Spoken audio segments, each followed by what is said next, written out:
CPI data. So ఇండియాకి సంబంధించిన consumer price index అంటే సిపిఐ డేటా ఎఫెక్ట్ సో ఈరోజు స్టాక్ మార్కెట్ మీద పడింది అని చెప్పొచ్చు. చూసారా, స్టాక్ మార్కెట్ బుల్ సో బల్లుకానికి ఛాలెంజ్ చేసింది. చూసారా, దమ్ముంటే పట్టుకోరా షెకావత్. సో నిజంగా చెప్పాలి అని అంటే బేర్కి గట్టిగానే ఇవాళ దెబ్బలు పడ్డాయి కదా. సో చూడండి ఫ్రెండ్స్, మార్కెట్ కిసిక్కుమనిపించింది. So stock market bull lower level నుంచి కరెక్ట్గా మనం అనుకున్న లెవెల్ నుంచి ఎలా రియాక్షన్ వచ్చిందో చూశారు. అలాగే మీరు మన టెలిగ్రామ్ గ్రూప్లో ఉన్న వాళ్ళకి సో ఆ ఎడ్యుకేషనల్ వ్యూ అనేది అబ్జర్వేషన్కి మంచిగా పనికొచ్చింది. అబ్జర్వ్ చేశారా లేదా కదా, చేశారు కదా.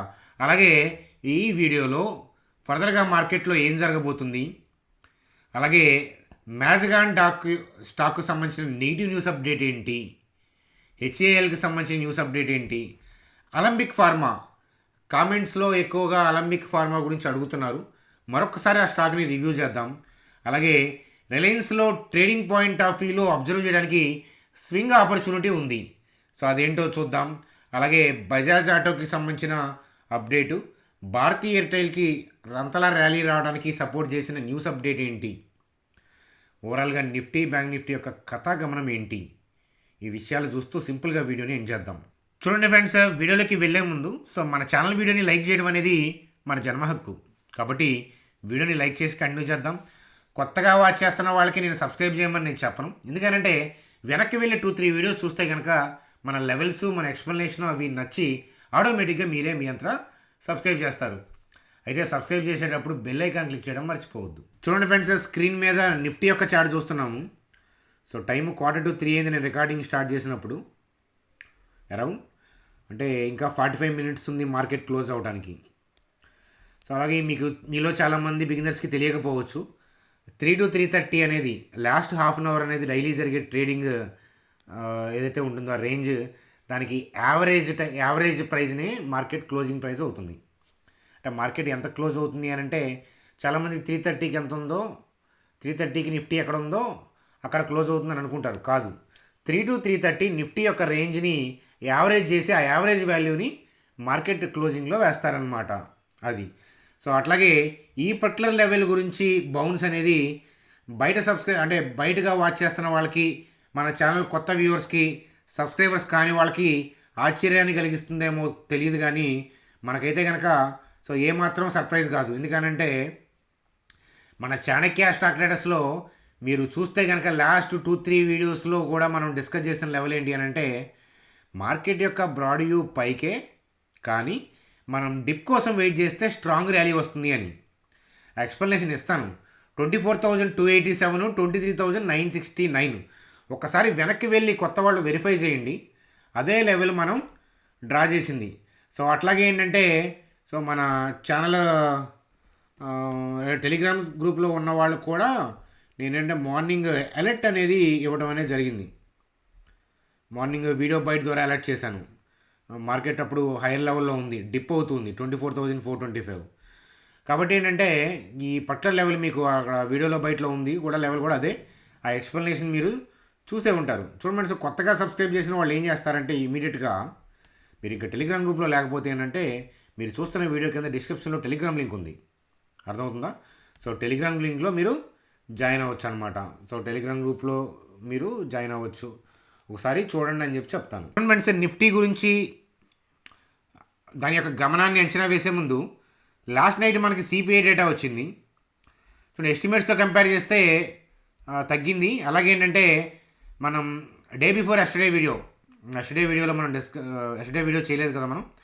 డే బిఫోర్ ఎస్టర్డే వీడియోలో సిపిఐ డేటా లాస్ట్ మంత్తో కంపేర్ చేస్తే తగ్గుతుంది. 5.4% అరౌండ్ ఉండొచ్చు.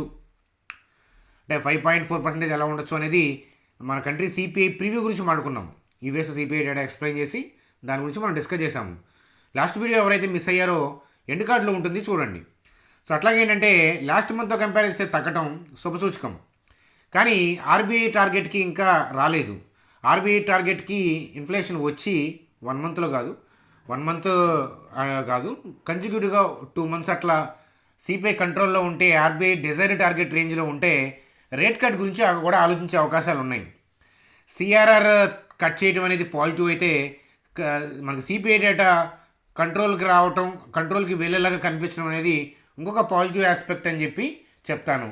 సో మరి దీన్ని బేస్ చేసుకొని నిఫ్టీని చూద్దాం పదండి. ఫ్రెండ్స్, నిఫ్టీ పాయింట్ ఆఫ్ వ్యూలో సో మనం లాస్ట్ వీడియోస్లో మాట్లాడుకుంది ఏంటి అని అంటే, మార్కెట్ యొక్క బ్రాడ్ వ్యూ ఏంటంటే పైకి వెళ్ళాలనే ఇంటెన్షన్తోనే స్టాక్ మార్కెట్ ఉంది. అంటే ఎఫ్ఐఎస్ కానీ డిఐఎస్ కానీ మార్కెట్ని పైకి మూవ్ చేయాలనే చూస్తున్నారు. కానీ లాస్ట్ వెబినార్లో మనం డిస్కస్ చేసుకున్నాం, గుర్తుందా? అలాగే వీడియోస్లో మనం చెప్పింది ఏంటంటే, మీరు మీ ఊర్లో 10 ఎకరాలు కొనాలి అని అనుకున్నంత మాత్రాన, డబ్బున్నంత మాత్రాన ఏంటంటే అమ్మేవాళ్ళు కూడా కావాలి కదా. సో ఇక్కడ హైయర్ లెవెల్లో ఉన్నప్పుడు ఏంటంటే మార్కెట్కి పాజిటివ్ న్యూస్లే ఉన్నాయి, పైకి వెళ్ళాలనే చూస్తుంది, కానీ అమ్మేవాళ్ళు కావాలి కదా. అంతే కదా, ఒక వర్గం కొంటుంది, ఒక వర్గం అమ్ముతుంది. సో ఎఫ్ఐఎస్ కొనాలి అని అంటే, ఎఫ్ఐఎస్ డిఐఎస్ కొనాలి అని అంటే రీటైలర్స్ అమ్మాలి. కానీ పాజిటివ్ న్యూస్లో ఉన్నప్పుడు, మార్కెట్ హైయర్ లెవెల్లో ఉన్నప్పుడు రీటైల్ పీపుల్ సెల్ మోడ్లోకి వెళ్తారా? వెళ్ళరు. కాబట్టి ఇన్స్టిట్యూషన్స్ హైయర్ లెవెల్ నుంచి పైకి వెళ్ళాలంటే ఏంటంటే ఆర్డర్లు ఎగ్జిక్యూట్ అవ్వవు. ఎస్పెషల్లీ మార్కెట్లో పాజిటివ్ న్యూస్లో ఉన్నప్పుడు మార్కెట్కి మలబద్ధకం, కాన్స్టిపేషన్ అని చెప్పాను. కానీ సో పైకి వెళ్ళలేక ఏం చేస్తారంటే వాళ్ళు కొద్దిగా ప్రాఫిట్ బుకింగ్ చేసి సో వాళ్ళ ఏరియాలోకి వస్తే కనుక బయింగ్ చేస్తారు. ఎందుకంటే ఎప్పుడైతే మార్కెట్లో హైయర్ లెవెల్ నుంచి డిప్ కొడుతుందో, రెడ్ క్యాండిల్ చూడంగానే ఏంటంటే వెర్రెక్కిపోతారు ఎవరు, రీటైల్ పీపుల్ ఏం చేయడం, సెల్ చేయడం స్టార్ట్ చేస్తారు. ఎప్పుడైతే రీటైల్ పీపుల్ సెల్ చేయడం స్టార్ట్ చేస్తారో, ఇన్స్టిట్యూషన్స్కి ఏంటంటే వాళ్ళకి ఆల్రెడీ మనసులో ఉన్న బయింగ్ అనేది, వాళ్ళు ఆల్రెడీ మనసులో బయింగ్ ఉంది, వాళ్ళ ఏరియాలోకి వచ్చింది కాబట్టి వాళ్ళ ఆర్డర్లు ఏంటంటే ఎగ్జిక్యూట్ చేస్తారు. నేను ఈరోజు మాట్లాడలేదు, మార్నింగ్ టెలిగ్రామ్ గ్రూప్లో ఈ లెవెల్కి రాకముందే మీకు వ్యూ చెప్పాను, ఇలాగే ఈ లెవెల్లో అబ్జర్వ్ చేయమని చెప్పాను. అట్లాగే వీడియోస్లో కూడా అదే మాట్లాడుకున్నాం. సో కన్సిక్యూటివ్ వీడియోస్లో మనం మాట్లాడుకున్నాం, అదే నేను చెప్పేది. సో ఇక్కడ మనకి హైయర్ లెవెల్లో ఉన్నప్పుడు రేపొద్దున పైకి వెళ్తుందా కిందకి వెళ్తుందా అట్లాంటివి ప్రెడిక్ట్ చేయొద్దు, వాటి వల్ల ఉపయోగం ఉండదు. కానీ ఎప్పుడు మార్కెట్ అయితే డిజైర్డ్ లెవెల్లోకి వస్తుందో ఆ లెవెల్ నుంచి ఏంటంటే బై ఆర్డర్స్ ఎగ్జిక్యూట్ చేస్తున్నారా లేదా అది చూడండి అని చెప్పాను. సో మీలో ఎంతమంది అబ్జర్వ్ చేశారో నాకు తెలియదు, కానీ ఆ అబ్జర్వేషన్ అనేది మంచిగా పనికొచ్చి ఉంటుంది అనమాట. చూడటానికి, నేర్చుకోవడానికి చాలా స్కోప్ ఉంటుంది మన ఛానల్ అనమాట. చెప్పా కదా, నా 8 years యొక్క కష్టం, రాకేష్ జుంజునవాలా గారి ఇంటర్వ్యూల ద్వారా నేను నేర్చుకున్న ఇన్పుట్స్, వాటిని పట్టుకొని వర్కౌట్ చేసి నేను మీకు ఇలాంటి థింగ్స్ నేను ప్రజెంట్ చేయగలుగుతున్నాను. అందుకనే అంత కరాఖండిగా వీడియో బైట్స్ ద్వారా, లెవెల్స్ ద్వారా అడ్వాన్స్గా చెప్తానన్నమాట. కానీ ఏంటంటే ప్రతిరోజు ట్రేడ్ చేసుకోవాలి, ప్రతిరోజు నెక్స్ట్ డే ఏం చేయాలి, ఏం జరుగుతుందో తెలుసుకోవాలి. అట్లాంటి వాటిని బేస్ చేసుకుని ట్రేడ్ చేస్తే నష్టపోతారు అనమాట. మనం కొట్టే ఒక దెబ్బ అయినా కూడా సరిగ్గా ఉండాలి, సరిగ్గా గుద్దితే అవతలోడు చచ్చిపోవాలి. బల్లుకు ఏంటంటే చచ్చిపోయింది దెబ్బకి. కాబట్టి సూపర్బ్ ర్యాలీ అని చెప్పి చెప్తాను ఈ పర్టికులర్ లెవెల్ నుంచి. ఈ పర్టికులర్ లెవెల్లో బై ఆర్డర్స్ ఎట్లా ఉన్నాయి అనేది కొద్దిగా మీకు గైడెన్స్ అనేది ఇందాక వెబినార్ లింక్ ఇచ్చాను కదా, టెలిగ్రామ్ గ్రూప్లో వెబినార్ ఇచ్చాను కదా, దాంట్లో మీకు ఎక్స్ప్లెనేషన్ కూడా ఇచ్చాను. అయితే ఏంటంటే వీడియోస్లో కూడా సండే వీడియోలో కానీ లేదా రేపు సాటర్డే కానీ వీడియో చెప్పే ప్రయత్నం చేస్తాను. అలాగే ఈ పర్టికులర్ లాజిక్ పాయింట్ ఆఫ్ వ్యూలో డిస్కషన్ అనేది కూడా ఏంటంటే వీకెండ్ వెబినార్లు జరుగుతున్నాయి కదా, ఆ వెబినార్లో కూడా నిదానంగా నింపాదిగా ఒక్కొక్క టాపిక్ మీద డిస్కస్ చేస్తూ క్యాండిల్ స్టిక్స్ మీద కూడా మీకు అవేర్నెస్ అనేది కలగజేస్తానన్నమాట. కాబట్టి ఎప్పటికైనా అర్థమైందా, మార్కెట్ యొక్క బ్రాడ్ డైరెక్షన్ ఏంటిది, అప్. అలాంటప్పుడు ఏం చేయాలి, by on and we have to think about the by on dips point of వ్యూలో వీ హ్యావ్ టు థింక్ ఎడ్యుకేషనల్గా అదనమాట. కాబట్టి ఏరియా ఏంటి అనేది ఐడెంటిఫై చేయడం ఎట్లా అనేది మీకు వెబినార్ల ద్వారా ఖచ్చితంగా తెలియజేసే ప్రయత్నం అనేది చేస్తూ ఉంటాను అప్పుడప్పుడు అని చెప్పి చెప్తాను. సో అది ఫ్రెండ్స్ మనకి నిఫ్టీ పాయింట్ ఆఫ్ వ్యూలో. అట్లాగే మీలో ఎవరైనా బిగినర్స్ ఉంటే, మీకు ఏం తెలియదు స్టాక్ మార్కెట్లో, బిగినర్స్ ఉంది, ట్రేడింగ్ అకౌంట్, డీమ్యాట్ అకౌంట్ లేకపోతే మీరు మన లింక్స్ ద్వారా అకౌంట్ అనేది ఓపెన్ చేసుకోవచ్చు.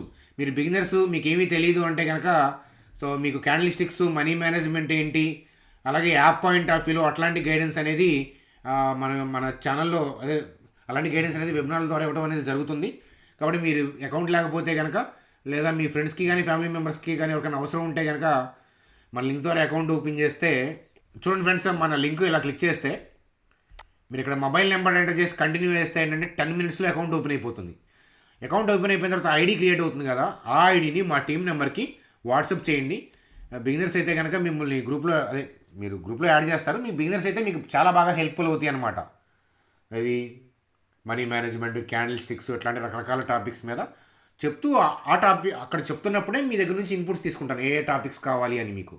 వాటిలోంచి కొన్ని సెలెక్టివ్గా చేసుకొని అలా నేను లైఫ్ టైం నా లైఫ్ టైం అనేది అప్పుడప్పుడు వెబినార్లు జరుగుతూనే ఉంటాయి అన్నమాట. ఫ్రెండ్స్ అలాగే ఎయిర్టెల్ మంచిగా ర్యాలీ అయింది. కారణం ఏంటి అని అంటే చూడండి ఫ్రెండ్స్, వీళ్ళు ఏం చేశారంటే జియో సినిమాకి పోటీగా ఏంటంటే వీళ్ళు ఏం చేశారంటే affordable plan with hot star benefit అనమాట అది. చూడండి ఫ్రెండ్స్, ఇక్కడ వీళ్ళు ఇలా చేయడంతో ఏంటంటే వాళ్ళ ప్రీవియస్ కస్టమర్స్ ఎయిర్టెల్కి మళ్ళీ తిరిగి వచ్చే అవకాశాలు ఉన్నాయి. సో దానివల్ల న్యూ ఇయర్ ఆఫర్ సందర్భంగా ఏంటంటే డిస్నీ హాట్స్టార్ టైఅప్ ప్లాన్ అనేది ఎయిర్టెల్ ఇవ్వడం అనేది జరిగిందనమాట. సో అది ఆ అప్డేట్తో ఏంటంటే ఎయిర్టెల్ ఈరోజు మంచిగా ర్యాలీ అయింది. ఇంట్రాడేలో 4% దాకా ర్యాలీ అయినట్లు కనిపిస్తూ ఉంది. చూడండి అలాగే మ్యాజగాండాక్, గార్డెన్ రీచ్ వీటికి సంబంధించి so India's $6 billion submarine building plan అనేది 1 year డిలే అని చెప్తున్నారనమాట బ్లూంబర్గ్ వాళ్ళు. సో దాంతో కొద్దిగా నెగిటివ్గా ఇంపాక్ట్ అయ్యే అవకాశాలు ఉన్నాయి బిజినెస్ పాయింట్ ఆఫ్ వ్యూలో అనేది అక్కడ న్యూస్ అప్డేట్గా కనిపిస్తుంది. దాన్ని జస్ట్ న్యూస్ అప్డేట్గా తీసుకోమని చెప్తాను. చూడండి అలాగే డిసెంబర్ టూ వీలర్ అనమాట, electronic two wheeler market share data చూస్తే Bajaj Chetak continues to gain market share against TVS and Ola electric అని చెప్తున్నారు. కాబట్టి సో అది బజాజ్ ఆటోకి బూస్టింగ్ అయ్యే న్యూస్గా మనం చెప్పచ్చు. అందుకే రీసెంట్గా కూడా బజాజ్ ఆటోలో డిప్ తర్వాత రీసెంట్ కరెక్షన్ తర్వాత మళ్ళీ ర్యాలీస్ స్టార్ట్ అయినాయి అని చెప్పచ్చు. చూడండి మనసు అట్లాగే ఏంటంటే యుఎస్ ఎఫ్డిఏకి సంబంధించిన ఇష్యూస్ అనమాట, గ్లెన్మార్క్ ఫార్మాకి దానికి సంబంధించిన న్యూస్ అప్డేట్ కనిపిస్తూ ఉంది. ఒకసారి చూడండి అని చెప్తాను. గ్లెన్మార్క్ చూశారు కదా, మనం రీసెంట్గా గ్లెన్మార్క్ గురించి డిస్కస్ చేసుకున్నాం వీడియోస్లో. మరొకసారి చూడండి, దానికి సంబంధించిన న్యూస్ అప్డేట్ కనిపిస్తూ ఉంది. చూడండి మనసు అలాగే హెచ్ఏఎల్కి సంబంధించి సో లాస్ట్ ఇయర్కి సంబంధించిన ఎయిర్క్రాఫ్ట్కి సంబంధించిన గవర్నమెంట్కి సంబంధించిన అని అనౌన్స్ చేసిన అంటే ఆల్రెడీ ఆర్డర్ బుక్లో ఉన్నదానికి సంబంధించిందే. అయితే అండి ఎస్టర్డే డిఫెన్స్ మినిస్ట్రీ ఏంటంటే ఆ కాంట్రాక్ట్ మీద సైన్ చేయడం అనేది జరిగింది. అది హెచ్ఏఎల్కి అది పాజిటివ్ న్యూస్ అప్డేట్గా చూడొచ్చు. కానీ ఇవన్నీ కూడా డిస్కౌంట్ అయిపోయినాయి, ఆల్రెడీ డిస్కౌంట్ అయిపోయి స్టాక్స్ ర్యాలీ అయిపోయాయి. కాబట్టి ఏంటంటే జస్ట్ న్యూస్ అప్డేట్గా చూడడం తప్ప ఈ న్యూస్ అప్డేట్ని బేస్ చేసుకొని నేను ట్రేడ్ చేస్తాము అంటే కనుక ఇబ్బంది పడతానని చెప్తాను.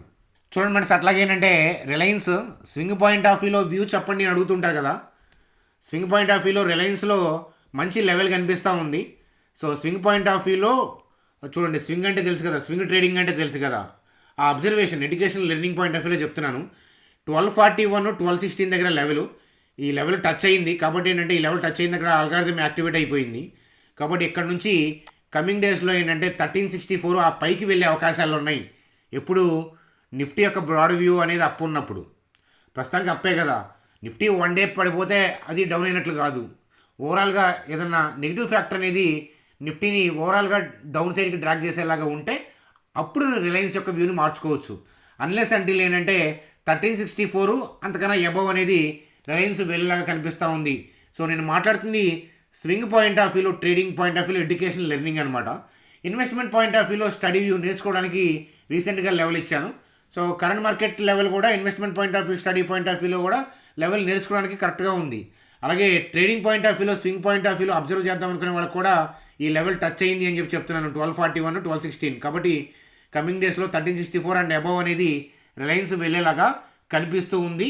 నిఫ్టీని కూడా చూసుకుంటూ ఉండాలన్నమాట. నిఫ్టీ యొక్క బ్రాడ్ వ్యూ చేంజ్ అయింది అని అంటే స్టాక్స్ మీద స్వింగ్ పాయింట్ ఆఫ్ వ్యూలో మాట్లాడిన ఏ వ్యూ అనేది ఉండదు. ఇన్వెస్ట్మెంట్ వేరే, స్వింగ్ పాయింట్ ఆఫ్ వ్యూలో మాట్లాడుతున్న ఏ అబ్జర్వేషన్స్ కూడా మనం క్లోజ్ చేసుకోవాలి. నిఫ్టీ పాయింట్ ఆఫ్ వ్యూలో బ్రాడ్ వ్యూ చేంజ్ అయినప్పుడు 1-2 days డిప్ అవడం అనేది సహజం, కానీ బ్రాడ్ వ్యూ చేంజ్ అవ్వడం వేరు. కానీ బ్రాడ్ వ్యూ చేంజ్ అవ్వాలంటే ప్రాపర్ కాజ్ కూడా అక్కడ నేను చూస్తాను, అదనమాట. కాబట్టి రిలయన్స్ మీరు అబ్జర్వ్ చేయొచ్చు. ఇక్కడ నుంచి 1364 అండ్ అబౌవ్కి రిలయన్స్ అనేది పైకి వెళ్ళేలాగా ఉంది. స్లోగా వెళ్ళొచ్చు, మా స్పీడ్గా వెళ్ళొచ్చు, కానీ ఈ లెవెల్ని బేస్ చేసుకొని త్వరలో 1364 అండ్ అబౌవ్కి ఎగబాగుతుంది. 1364 అబౌవ్కి వెళ్తే కనుక ఫర్దర్గా ఎక్కడ దాకా వెళ్ళొచ్చు అనేది అప్పుడు మనం వీడియోస్లో మాట్లాడుకుందాం. కాబట్టి సబ్స్క్రైబర్స్ కూర్చోండి, చూస్తూ కూర్చోండి అని చెప్తాను. చూడండి దాని తర్వాత అకుమ్స్ గురించి తమ్నేల్లో రాంగ్గా పడింది, నేను మాడిఫికేషన్ చేస్తాను. అకుమ్స్ ల్యాబొరేటరీ గురించి ఎక్కువ మంది కామెంట్స్లో అడుగుతున్నారు. ఇక్కడ థింగ్ ఏంటంటే స్టాక్ ర్యాలీ అయినా నిలబడకపోవడానికి కారణం ఏంటి అని అంటే వాళ్ళు రెవెన్యూ గైడ్లైన్స్లు కమింగ్ ఫైనాన్షియల్ ఇయర్కి ఫ్లాట్గా ఇచ్చారు. కాబట్టి ఎక్కువ మంది ఇన్వెస్టర్స్ దీని మీద ఇంట్రెస్ట్ చూపించకపోవచ్చు. బాగా డిస్కౌంట్ అయితే బయర్ వచ్చే పాసిబిలిటీస్ ఉంటాయి. అన్లెస్ అంటిల్ ఏంటంటే దీని మూవ్ని ప్రెడిక్ట్ చేయడం అనేది ఇబ్బంది అనమాట. కాబట్టి ఇది మీరు అనుకున్నట్లు ర్యాలీ రాకపోవడానికి కారణం చెప్తున్నా కదా, ఆ కంపెనీ ఇచ్చిన గైడ్లైన్స్లు కమింగ్ ఇయర్కి ఫైనాన్షియల్ ఇయర్కి డల్ ఇచ్చారు. అందువల్ల ఏంటంటే మీరు అనుకున్నట్లు ర్యాలీ రావట్లేదు, అది కారణం అనమాట. చూడండి అలాగే బ్యాంక్ నిఫ్టీ కూడా ఏంటంటే డిజైర్డ్ లెవెల్ నుంచి మంచి స్ట్రాంగ్ బౌన్సే వచ్చింది. సో మళ్ళీ ఈ క్యాండిల్స్ హైస్ ఉన్నాయి కదా, ఆ హైస్ దాటినాక కొంచెం స్లో అవ్వచ్చు. కానీ ఓవరాల్గా ఏంటంటే సో అగ్రెసివ్గా వచ్చింది కాబట్టి ఈ దఫా బ్రేక్అవుట్ వచ్చే అవకాశాలు కనిపిస్తూ ఉన్నాయి అన్నమాట బ్యాంక్ నిఫ్టీలో కూడా. అది కాబట్టి బ్యాంక్ నిఫ్టీ కన్నా కూడా ఎప్పుడైనా గుర్తుపెట్టుకోండి ఫ్రెండ్స్, నిఫ్టీ మీరు ఎవరైనా ట్రేడ్ చేసుకునే వాళ్ళు నిఫ్టీని చేసుకోవడం బెటర్ అనమాట. ఎందుకంటే నిఫ్టీలో అన్ని సెక్టార్లు ఉంటాయి, లెవెల్స్ కూడా ఏంటంటే మీకు అడ్జస్ట్మెంట్స్ ఈజీ ఉంటుంది. కానీ బ్యాంక్ నిఫ్టీ లెవెల్స్ డ్రా చేయడం, ఎందుకంటే దాని యొక్క వోల్టాలిటీ వల్ల అలాగే సింగిల్ సెక్టర్ అవటం వల్ల ఏంటంటే ఇబ్బంది పెడుతుంది మీ ట్రేడర్స్ని, అర్థమవుతుంది. అందువల్ల జాగ్రత్త అని చెప్పి చెప్తానమాట.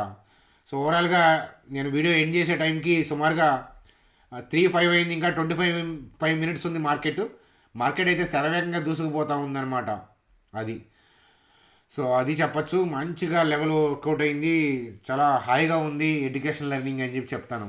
మీ అభిప్రాయాలని కామెంట్ సెక్షన్లో తెలియజేస్తారని ఆశిస్తూ, బై ఫ్రెండ్స్, గుడ్ డే.